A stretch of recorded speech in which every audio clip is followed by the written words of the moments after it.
परम प्रेममय श्री श्री ठाकुर माता माता मनमोहिनी देवी जितेबाला भी गुरु हजूर महाराज को दर्शन करने जाती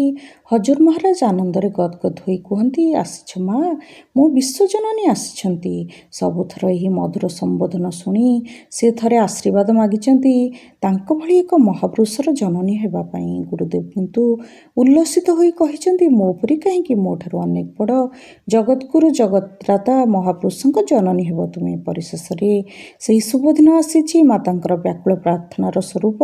श्री श्री ठाकुर आगमन होइछि आलोकर धारा दे सतनामर रथरे चढ़ी सूर्यों भितर दे केते ग्रह उपग्रह पार होई ओह्लाई आसी परम दयाल परम पिता एवं प्रवेश करिसेंती माता मनमोहिनी देवी गर्भरे दीर्घ 12 मास काल मातृगर्भरे रही समस्त तंद्राच्छन करी अवतीर्ण होइछंती धराधामरे। जय गुरु।